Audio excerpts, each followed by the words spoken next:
Assalamualaikum warahmatullahi wabarakatuh. Salam jumpa sahabat setia pendengar pemirsa podcast Radio Suara Edukasi Banua. Persembahan Balai Teknologi Informasi Komunikasi Pendidikan Dinas Pendidikan dan Kebudayaan Provinsi Kalimantan Selatan. Apa kabar Anda di kesempatan kali ini? Semoga selalu dalam keadaan sehat dan berbahagia bersama orang-orang tercinta.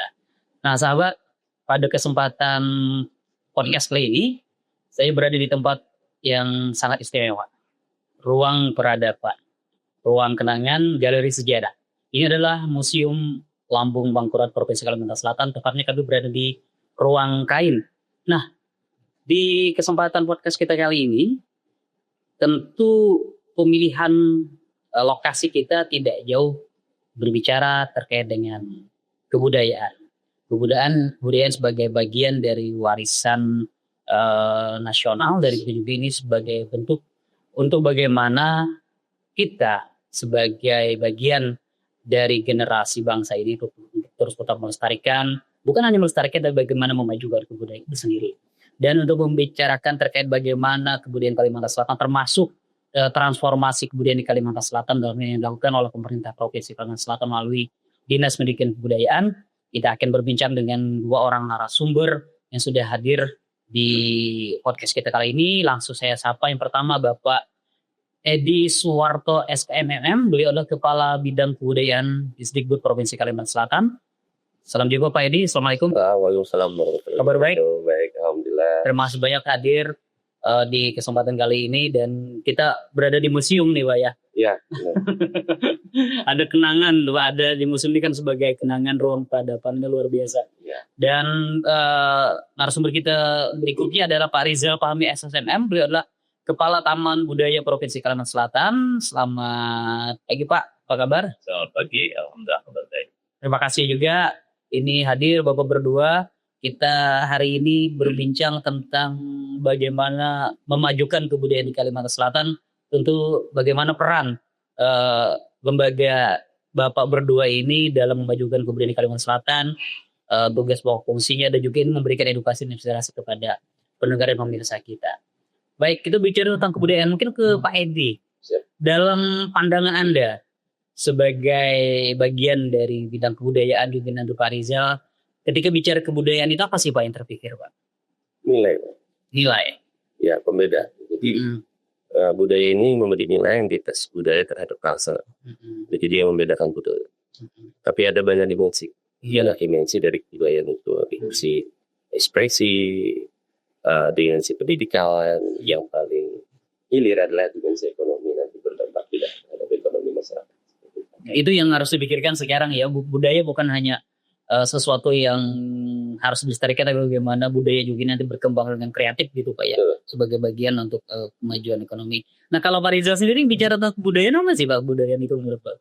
Menurut saya kebudayaan itu adalah sesuatu yang menarik, baik untuk untuk ditampilkan sehingga kolaborasi antara para seniman itu dapat memajukan atau memperlihatkan sejarah-sejarah atau ada istiadat yang lama dari generasi sekarang yang sampai saat ini masih banyak yang belum mereka ketahui.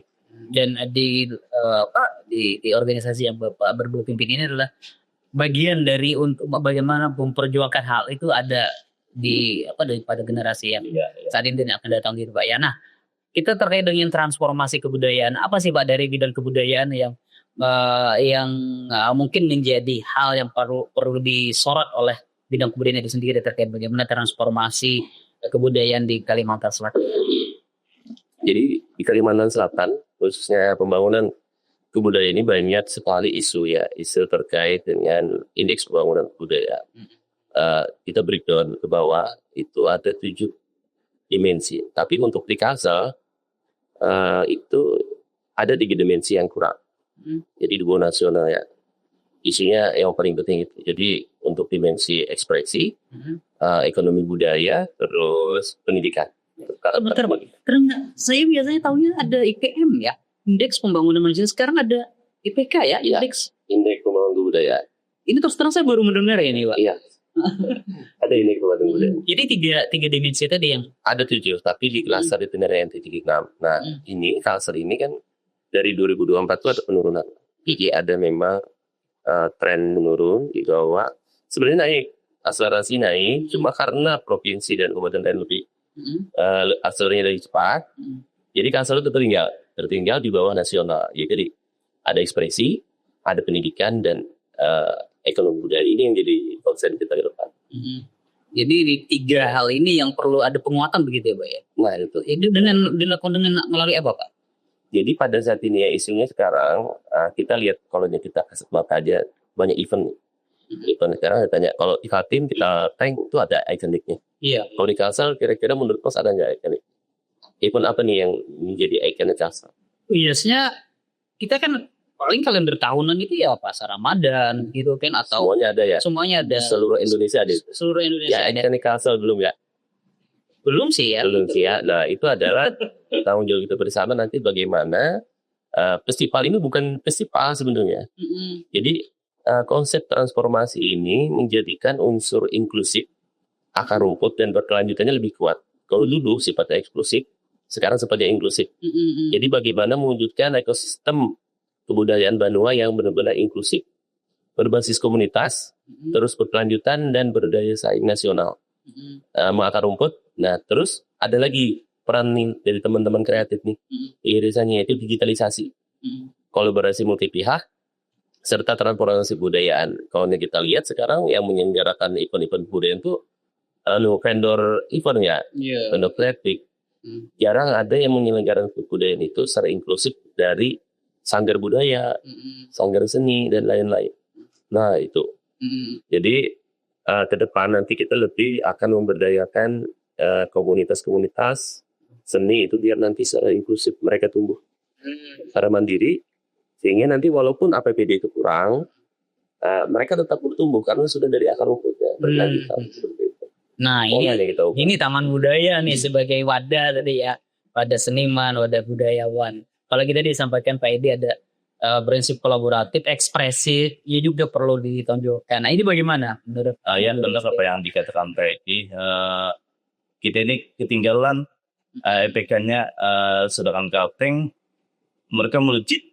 Sebab di tempat kita budayanya sangat banyak komunitas. Namun saya punya catatan nih, mungkin harus lebih intensif lagi melakukan wadah kolaborasi dan diskusi untuk membuka ruang bagi komunitas untuk saling bertukar gagasan, ya merancang untuk saling berkolaborasi untuk menentukan ide-ide kreatif, juga fasilitas ruang kreatif atau pasar seni, sehingga menghasilkan kreatif, misalnya kayak kreatif digital untuk seniman dan pengrajin untuk bisa mereka lebih meningkat lagi.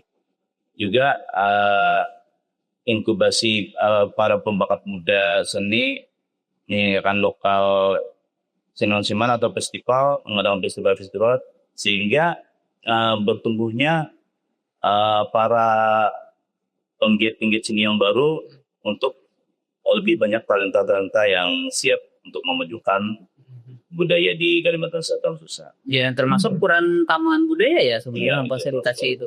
Ini karena saya salah tuh biasanya di Taman Budaya kan banyak berkumpul kawan-kawan banyak siang malamnya seniman, latihan kesenian juga di situ. Iya benar.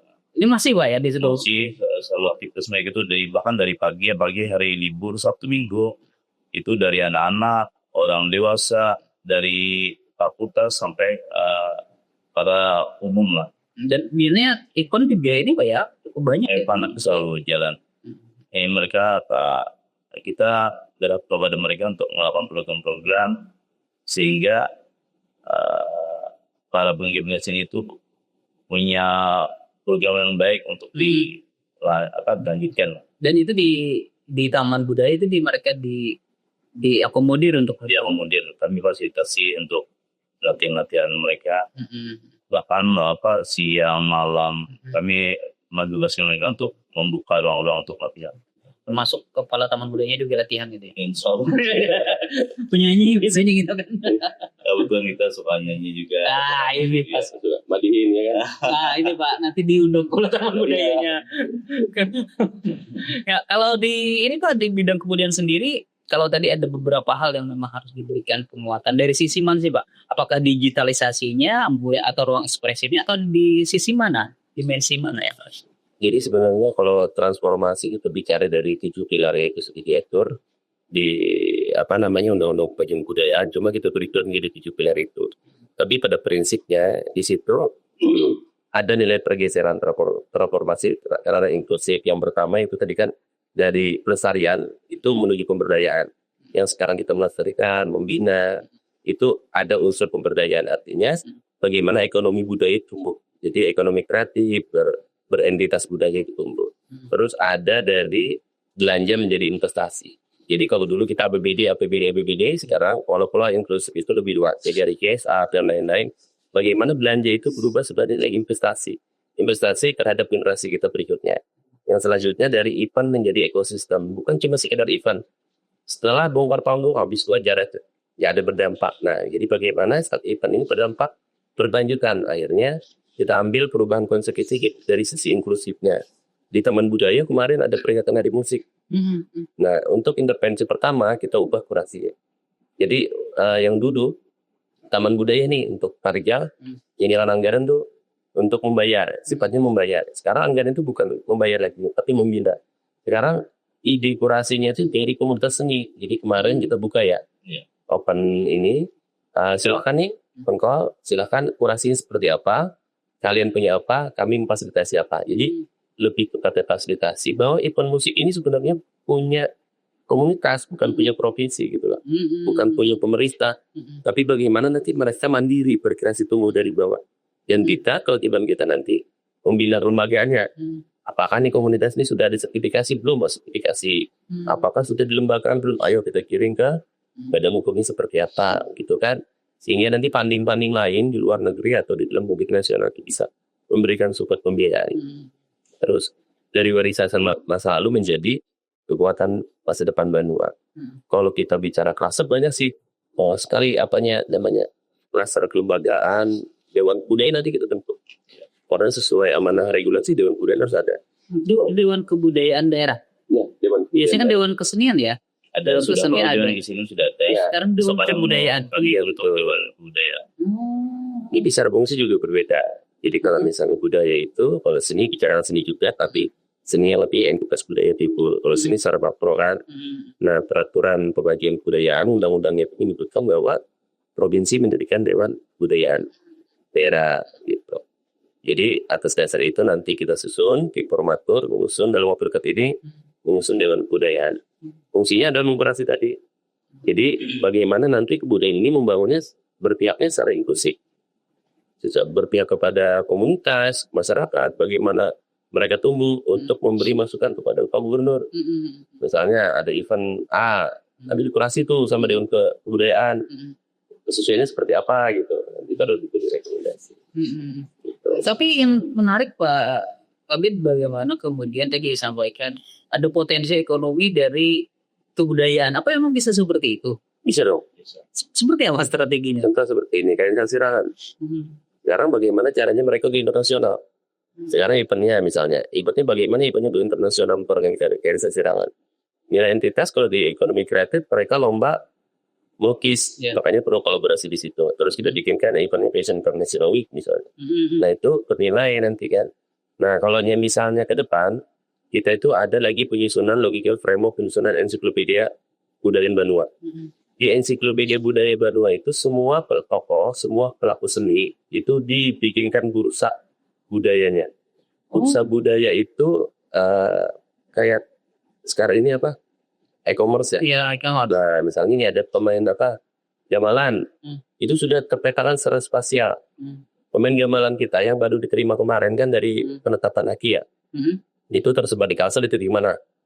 Misalnya di Tanah Bumbu, ada di Paricin. ASC itu begitu diklik tuh ada langsung gambarannya, kurasinya, nomor teleponnya. Jadi dari situ nanti kita bisa membina secara perorangan. Nanti Kalau di pusat itu penerima bantuan itu mereka punya lembaga enggak, ada sertifikatnya enggak, ada karya enggak. Di ensiklopedia budayaan semua aktivitas pelaku seni dan budaya dan lembaga ekonomi terupload. Jadi kita bisa melihat di sana. Ini mungkin dimasukkan tadi di awal tadi ada arahnya ke digitalisasi. Digitalisasi, yaitu salah satu. Jadi walaupun tradisional, tapi bagaimana menjadi modernisasi, jadi dampak ekonomi Iya. gitu ya. Dan mudah akhirnya akses, bukan hanya kita di wilayah Kalimantan Selatan, Iya. tetapi yang dari luar Kalsel pun bisa. Betul. Jadi itu peran pemerintah di situ, memfasilitasi mereka. Jadi mereka tumbuh dari bawah. Kalau kita menunjuk, membayar, simpel ada event, Iya. habis bongkar panggung, habis. Nah ini salah satu langkah pemerintah untuk mereka berkarya di Indonesia maupun di luar. Potensi kita ada. Potensi kita artinya sampai mau nasional mungkin ya. Ke dunia internasional ada potensi. Pasti. Kita ke depan ini kemarin kita kan ada di UNESCO nih. Sekarang kan IEPOC nih UNESCO nih. Ke nasional tuh pengakuannya kan. Nah jadi UNESCO ini Meratus ini punya nilai tuh. Kita lagi menggarap gastronomi. Gastronomi itu bagaimana entitas kuliner Banua kita ini menurut daya, pengobatan dan lain-lain itu tumbuh berkembang di situ. Dan karena sudah diakui UNESCO, nah itu jadi pintu kita ke internasional, Jadi kalau GEPOC Meratus ini itu sebenarnya adalah branding yang membuka pintu kita go internasional. Jadi bagaimana nanti komunikasi ini pemerintah juga memfasilitasinya untuk lebih naik lagi. Sebenarnya banyak peluang kita, tinggal kita aja lagi. Iya. Baik. Saya ke Taman Budaya Pak Rizal. Digitalisasi tadi ini. Nah, kalau di Taman Budaya sendiri digitalisasinya seperti apa? Kami sudah sering ngobrol, sering merencanakan hal-hal terkait digitalisasi. Kita ingin membuat satu dashboard sehingga senimannya dapat mudah, bahkan orang umum pun mereka akan melihat di situ di digitalisasi itu siapa saja dari daftar orang-orang seni, bahkan dari penari, misalnya sastra, mereka udah tahu kita kapan jadwal mereka main, berapa jumlah pesertanya. Jadi kita sampai orang tuh membuat jangan sampai susah lagi lah untuk dipermudah mereka lewat digitalisasi ini menjadi transparan semuanya. Saya ingin menanggapi apa yang dikatakan Pak Edi itu terkait ekonomi kreatif.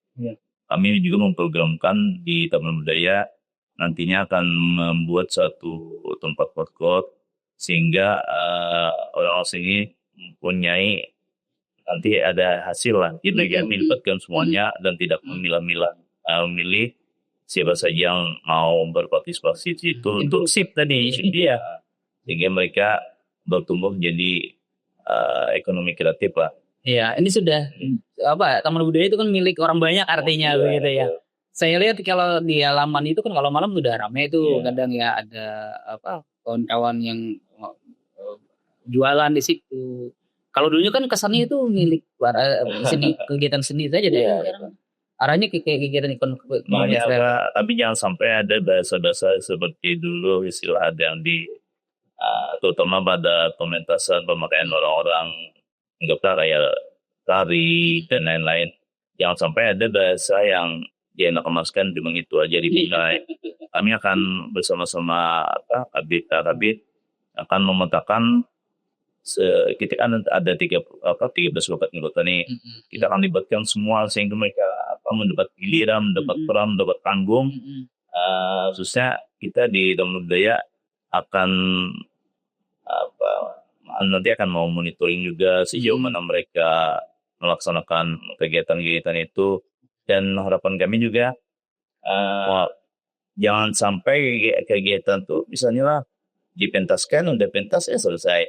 Harapan kami pementasan itu ada outputnya sampai kepada talenta baru, mungkin begitu. Karena bagian ini juga penyiapan generasi muda mereka tidak hanya menyenangi ke seni gitu ya, tapi kalau mereka mencintai, menyenangi, kemudian memahami maksud dari apa itu melestarikan mungkin sangat penting kepada generasi muda. Memang lebih banyak di komunitas banyak generasi muda ya kalau dalam budaya. Iya. Tari penari cilik nanti itu mulai kami ini lagi ya, ini kan sudah beberapa tahun ini belum pernah kita datang lagi penari-penari cilik. Nah, ini mungkin kami munculkan lagi penari-penari cilik lagi kita supaya generasi-generasi yang akan datang tumbuh jadi yang cilik lah. Kalau di 2026 ini ada kalender event ya biasanya. Di 2026 ini ada nggak Pak?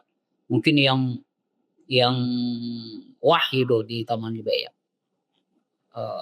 Terus saja biasanya ada event-event tahunan mungkin ya. Atau pasti ada kawan-kawan seniman lebih banyak gitu. Ini programnya ke depan ini ya yang kita hadapi sekarang Hari Musik Dunia. Hari Musik Dunia. Ini ada acara gak Hari Musik ini? Kebetulan yang daftar bahkan di luar dari NTT ini ada daftar. Akan hadir di Kalimantan Selatan? Iya. Di Taman Budaya.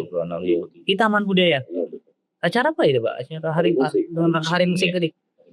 Biasanya hari tari ya. Yang ramai itu biasanya hari tari. Sekarang hari musik ini, kawan-kawan pemusik ini. Mungkin karena Kepala Taman Budayanya ini musisi. Karena baru kan. Baru kan. Jadi kawan-kawan itu diperhatikan gitu ya. Harapan kita semuanya bukan sekadar musik atau tari atau sastra. Kita semuanya agar orang-orang yang blok musik yang dulu senior atau merasa dilibatkan, harapan kami mereka juga kita merasa terlibat di dalam kegiatan itu. Rangkul semua ya. Rangkul semua. Bekerja bersama gitu. Rangkul semua. Itu harus benar-benar dilaksanakan itu. Nah itu yang prinsip kolaboratif sebenarnya gitu. Nah di kawasan sendiri dari kebudayaan seperti apa Pak? Yang langkah konkret yang dilakukan ini?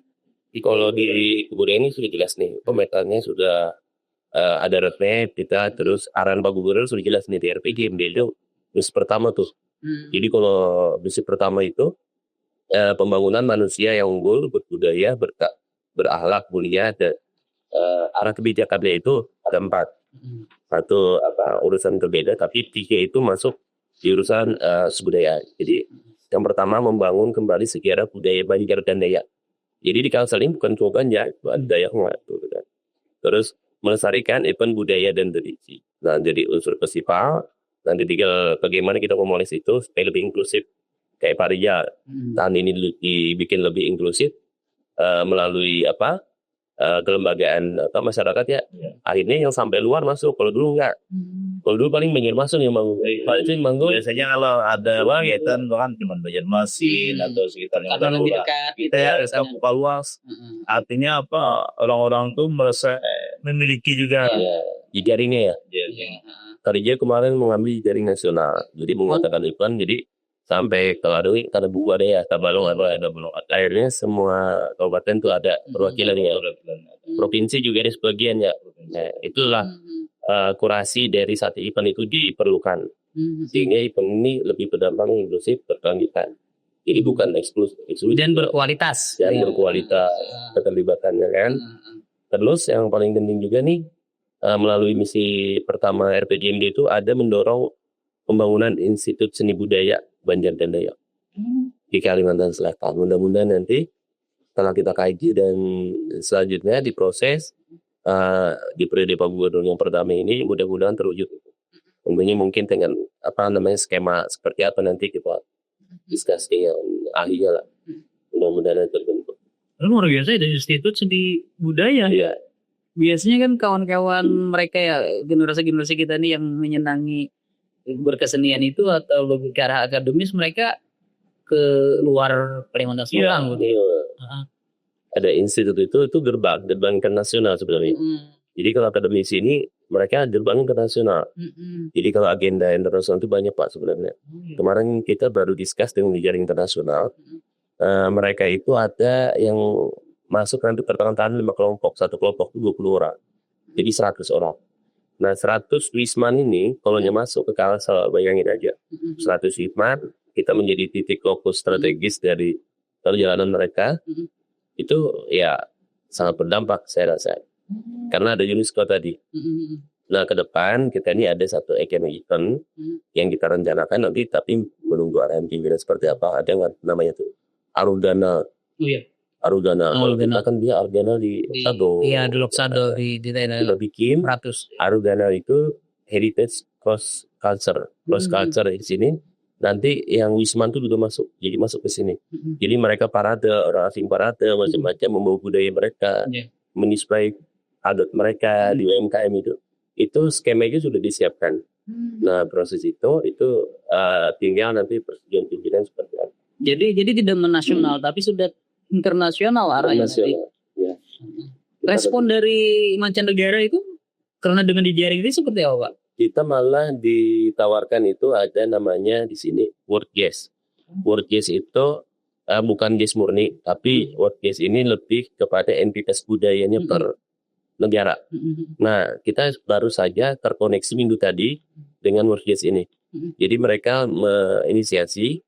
Kita juga ketemu kemarin dari ada media jazz itu, Portal Jazz semuanya, yang itu menaungi berita-berita kayak Java Jazz semuanya. Iya, biasanya kan Java Jazz Festival itu. Nah, untuk di sini kemarin kita ajukan sih Meratus itu. Jadi kayak Meratus International Jazz kayak gitu. Jadi ke arah sana, dan ini sudah masuk dalam konsep teman-teman di komunitas itu. Nah, kita kan sebagai yang punya tempat memfasilitasi di mana kira-kira yang bagus, di mana nanti fasilitasnya, kunjungan titik-titik itu seperti apa. Makanya nanti kalender event, destinasi wisata, ekonomi kreatif itu lebih harus seperti kolaborasikan. Ada pemersatunya lah. Ya, ini Taman Budaya nih harus terlibat aktif juga nih ya berarti di sana ya. Ya penting gitu Pak Rizal ya, bagaimana kemudian. Tapi kalau tadi ini menarik Pak, keterlibatan di 31 kota bukan hanya Banjarmasin saja atau yang dekat-dekat dengan Taman Budaya, tapi juga merangkul kawan-kawan di daerah. Respon kawan-kawan seperti apa Pak? Wah, luar biasa mereka sampai-sampai selama ini katanya kami hampir tidak dilibatkan karena melihatnya Taman Budaya itu kan letakkan di Banjarmasin tuh. Jadi yang berarti kegiatan itu orang Banjarmasin, kadang kan komunitasnya juga banyak Banjarmasin Matapura. Jadi hampir di orang-orang Banjarmasin Matapura, Banjarbaru yang banyak sih. Tapi begitu kita open kemarin dan ulun enten juga mungkin kawan-kawan supaya terlibatlah dalam nantinya misalnya kami mengadakan festival seberapa, mereka harus ikut partisipasi supaya lebih luas kita dengan informasi-informasi tentang budaya. Dan kami selalu kami ngumpul malam kadang-kadang diskusi tentang kebudayaan ini, bagaimana caranya supaya di kawasan ini menjadi barometer, bahkan supaya lebih maju lah. Pokoknya kami berbicara tentang kebudayaan kawasan ini, bagaimana caranya supaya ini terprogram dengan baik, teratur dengan bagus. Kami bisa menjadi tentang karena mungkinlah karena kami dekat. Kita kebetulan ada di sini OPT kebudayaan yang dari kementerian. Kebetulan mereka OPT-nya ada di sini. Sering ngobrol juga, kira program apa nih yang bagus nih kita lakukan. Jadi selama ini kadang-kadang malam ngumpul, ngopi-ngopi lah. Diskusinya bermanfaat gitu ya untuk memajukan kebudayaan. Nah, kedepannya harapan seperti apa sih Pak Edi terkait dengan transformasi kebudayaan? Kalau tadi dari yang melestarikan ke arah pemberdayaan ekonomi. Nah, ini harapan ini seperti apa nanti ke depannya? Saya berharap itu dari 7 pilar itu terpenuhi ya. Jadi yang dari regulasi kelembagaan yang sudah jelas kan Dewan Kebudayaan itu, mereka nanti ke depan berperan aktif dalam mengkurasi apa saja potensi secara inklusifnya, terus mulai rekomendasi kepada pimpinan kebijakan, dan dari sisi kelembagaan ini benar kayak gitu. Jadi ada lagi dari yang kedua adalah dari sisi data, riset dan pengetahuan budaya. Dari unsur data nanti terdigitalisasi, berbasis spasial, ya kan? Dan semuanya data-data yang selama ini terfragmentasi, tersebar. Contoh cagar budaya kita. Cagar budaya misalnya ada 15 sampai 19 yang diajukan. Ini tuh kurasi, lokusnya, terus penanggung jawabnya, itu tidak tergambar secara utuh. Jadi foto, video dan lain-lain itu tidak integrasi lah. Jadi diharapkan nanti adik-adik kita yang sekolah ini sudah tahu secara digital bahwa kita akan membangun ensiklopedia kebudayaan itu menjadi mereka tahu, oh ternyata budaya kita tuh seperti ini loh, nilainya seperti ini dari pendidikan. Karena sejauh ini kan kita belum ada di sekolah muatan lokal yang sebagai buku ajarnya yang pakemnya seperti ini loh. Gitu. Terus secara digitalnya ada, terus yang ada integrasi, ada TP, catur budaya itu kan warisan budaya benda, tokoh budayanya seperti apa, karya mereka apa, ya kan.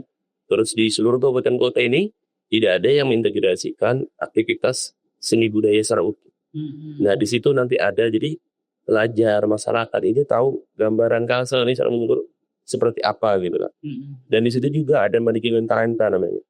Manajemen talenta itu bagaimana nanti dari bibit, bobot, terus sampai dengan unggul, dia ada tahapan manajemen talenta itu.